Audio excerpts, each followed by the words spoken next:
Alors, bonjour et bienvenue chez moi sur la rue du Ruisseau. Ça me fait plaisir de vous présenter encore cette année nos arrangements paysagers.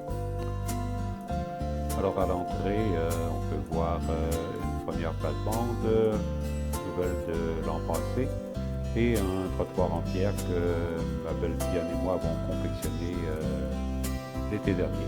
Un hydrangée panaculé. Vous allez voir beaucoup d'hydrangées sur le terrain parce que ce sont des fleurs faciles d'entretien qui produisent beaucoup.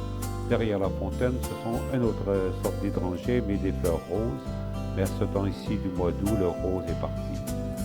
Une vue sur une boîte à fleurs avec des géraniums dans les teintes de rose, entourés de pétunias et un autre hydrangée qu'on appelle hydrangée pogo.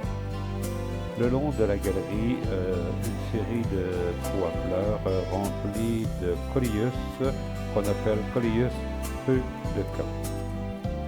Toujours notre trottoir en pierre de ciment. Deux premiers pots à fleurs avec des dahlias, toujours avec le pétunia cascade dans les tons de blanc crème, avec géranium blanc rosé et du blanc.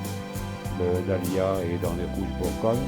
Le deuxième pot, les fleurs étaient fanées alors durant la semaine ou durant quelques jours lors d'une autre production. Maintenant, ce sont des géraniums orangés. À vrai dire, j'achète ce que je trouve chez le marchand et puis il ne faut pas s'arrêter à la couleur de la fleur nécessairement. Dès que c'est la fleur, c'est très beau. Au premier plan, vous pouvez voir des bleus urana. Ça fleurit au début de l'été, mais il faut couper les fleurs. Maintenant, des hostas, oreilles d'éléphant, ce sont d'immenses feuilles. On peut voir des échinacées dans les tons de blanc, dans les tons aussi de rose pâle, de fuchsia. On remarque des rubétias, la couleur jaune, et d'autres hydrangées qu'on appelle des anadrelles. Sur la face latérale gauche, on va monter des plants de clématites, sauf que au mois d'août, à la fin août, les clématites, les fleurs sont terminées. Latérale droite, à l'entrée, ce sont des pieds de vigne qui devraient produire, mais je ne suis pas tellement intéressé à la production, mais à la décoration. Ce sont des plantes que l'on coupe à 2-3 pieds du sol et durant l'été, ils vont produire au moins entre 12 et 13 pieds de hauteur. Des hydrangées panaculées lime. On voit des hostas de plus pâles entourant des hémérocales orangées.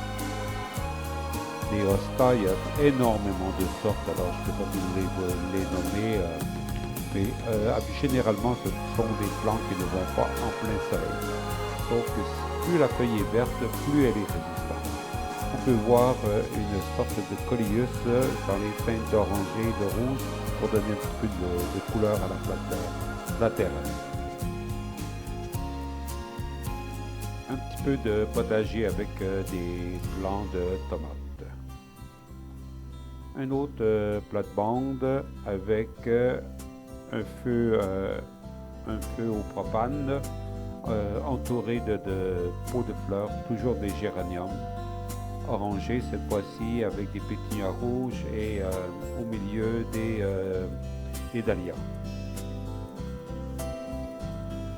La plate-bande à droite au fond du terrain, où on peut encore apercevoir des hydrangées à l'arrière-plan, des hydrangées panaculées, ce sont des arbustes. Comme je vous disais, je les apprécie parce que la floraison est abondante et demande très peu d'entretien.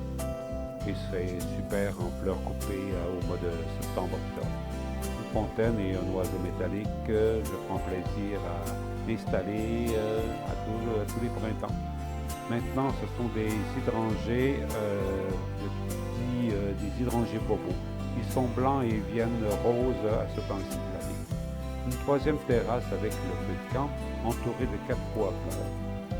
C'est des fleurs très banales, soit des géraniums orangés ou roses, blanc rosé, entourés cette fois-ci de 4 ce sont géraniums, non, ce sont des dahlias rosés. On peut voir une autre sorte d'hydrangée qu'on appelle un hydrangée incrédule.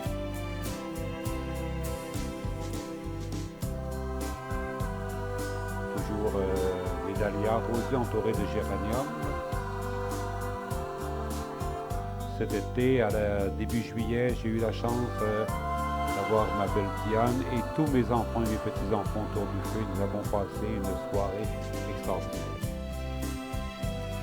Au fond, derrière la fontaine, cette année, j'ai placé le pot de fleurs, le poteau à fleurs, parce que j'ai de la misère avec une sorte de géranium qui ne veut pas bien progresser.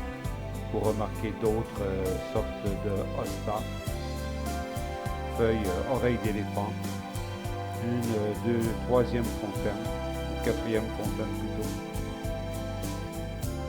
Ça demande beaucoup d'entretien. Vous voyez un peu de mousse, mais c'est parce que je dois mettre un genre d'algicide pour conserver une belle couleur de l'eau. Un bain d'oiseau et au fond des échinacées, mais des blancs géants dans les teintes de rose pâle. Une boîte à fleurs avec simplement des pétunias, des rouges, des mauves et des blancs. Et peu d'entretien, ça demande beaucoup d'arrosage.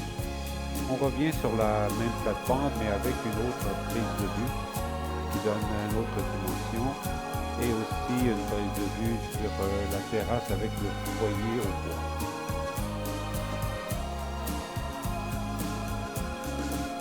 Autour du solarium, j'ai placé maintenant des potentilles. C'est des arbustes qui devraient venir, ils ont un an, devraient avoir 2 à 3 pieds de largeur et 2 à 3 pieds de haut, mais je vais essayer de faire construire la dimension.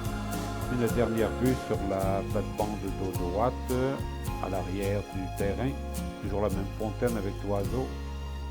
Et on va terminer avec une vue sur le foyer et sur la terrasse où on peut aller manger.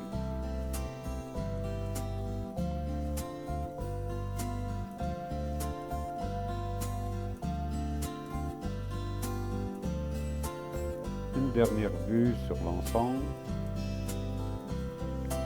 Les arbustes que vous voyez, ce sont des pruniers. Ça, c'est un prunier et auparavant des poiriers. Sauf que cette année, la floraison a été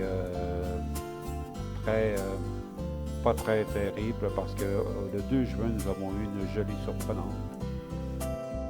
Alors, voici la visite terminée. J'espère que vous avez apprécié. On se dit à l'an prochain, l'été 2022. Merci beaucoup.